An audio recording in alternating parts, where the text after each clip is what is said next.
नमस्कार, मी पूजा कारेकर. पोटपूजामध्ये आपल्या सगळ्यांचं स्वागत करते. आता नवरात्र चालू आहे आणि देवीला दररोज काय गोड पदार्थाचा नैवेद्य दाखवायचा हा भगिनींना प्रश्न पडतो. तो मी आज सोडवणार आहे. तर मी आज तुम्हाला दाखवणार आहे भोपळ्याची खीर कशी करायची. चला तर मग बघूया. आता भोपळ्याची खीर करण्यासाठी लागणारं साहित्य मी तुम्हाला दाखवतेच, पण त्याआधी आपण हा भोपळ्याचं साल काढून घेऊया. आता आपले हे साल काढून झालेलं आहे, आपण त्याचे तुकडे करून घेऊया.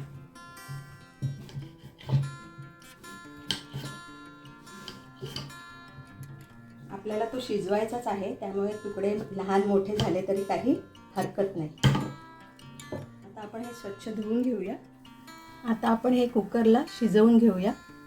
त्याच्यात थोडंसं पाणी घातलंय. आता आपण 3 शिट्या घेऊया.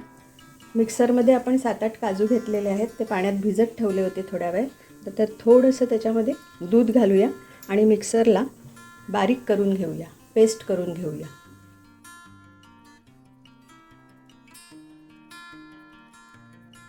आता तुपामध्ये आपण ड्रायफ्रूट्स फ्राय करून घेऊया.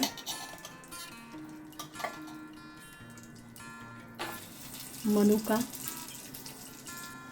आता मनुका फुललेले आहेत, काढून घेऊया. हे काजूचे तुकडे करून ठेवलेले आहेत आपण,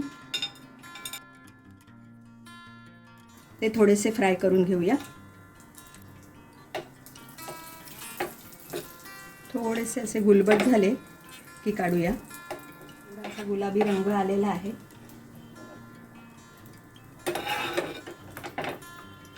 थोडेसे बदामाचे काप,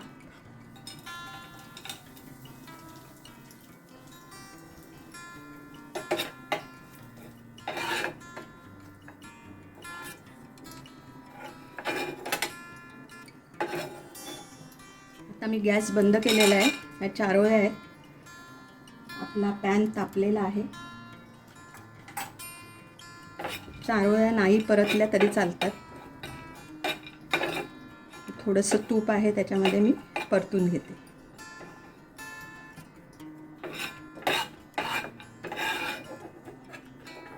जरासं गरम तुपात परतल्यामुळे त्याचा जो खोमटपणा असतो चारोळ्यांचा तो निघून जाईल. आता 3-4 शिट्या झालेल्या आहेत तोपर्यंत. आता आपण हे थंड झाल्यावर मिक्सरमध्ये बारीक करून घेऊया. आता आपण हे मिक्सरला बारीक करून घेऊया. आता आपण ह्याच्यामध्ये आपल्याला खीर जेवढी करायची आहे, घरात 3 माणसं आहेत, 4 माणसं आहेत, त्याच्याप्रमाणे 3-4 कप जसं तुम्हाला दूध घ्यायचं आहे तसं तुम्ही घेऊ शकता. आता मी 2 कप दूध घेतलेलं आहे आणि हे अर्धा कप जे दूध आहे त्याच्यामध्ये मी मिल्क पावडर मिक्स करून घेते. तोपर्यंत हे दूध आपण थोडंसं आटवून घेऊया. मिल्क पावडर घातल्यामुळे जरा त्याला घटसरपणा येतो. काही जण खवा घालतात, पण मी मिल्क पावडर वापरते. कारण मिल्क पावडर आपल्या घरी अवेलेबल असते, कधीही आपण ती वापरू शकतो. खवा आणल्यानंतर आपल्याला लगेचच वापरावा लागतो, तो फ्रीजमध्ये जास्त दिवस टिकत नाही. त्यामुळे मी मिल्क पावडर वापरते. या दुधाला सुद्धा छान उकळी आलेली आहे. थोड्या वेळ आपण हे दूध आटवून घेतलेलं आहे.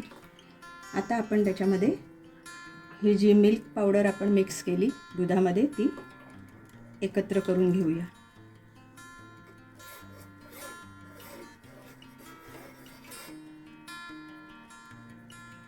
आता एक उकळी येऊ दे. आता आपण हे काजू आणि दूध वाटून घेतलं होतं ते सुद्धा मिक्स करतोय. त्या काजूमुळे त्याला रवाळपणा येतो.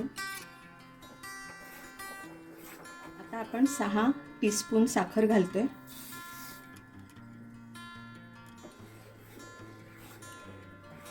ड्रायफ्रूट्स आपण जे तुपामध्ये फ्राय करून घेतलेले ते सुद्धा मिक्स करूया.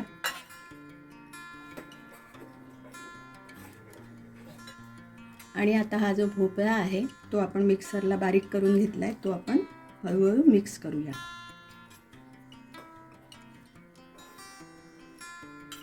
त्याचा इतका छान रंग दिसतोय, असं वाटतं आंब्याचा रस आहे की काय, पण हा भोपळा आहे. भोपळा घेतानाच खूप छान असा ऑरेंज कलरचा घ्यायचा, म्हणजे तो गोड असतो. भोपळ्याचा गोडवासुद्धा असतो, त्याच्यामुळे साखर घालताना थोडी जपून घालावी लागते. तुम्ही तुमच्या आवडीनुसार तुम्हाला घट्ट जास्त हवं असेल तर घट्ट करू शकता. जास्त घटसरपणा येण्यासाठी तुम्ही जास्त काजू वापरू शकता. आता आपली ही भोपळ्याची खीर तयार आहे. तुम्हाला ही रेसिपी कशी वाटली हे नक्की कमेंटमध्ये कळवा. लाईक करा, शेअर करा आणि सबस्क्राईब करा. आणि हो, मस्त खाण्याची घ्यायची असेल मजा तर बघत राहा पोटपूजा.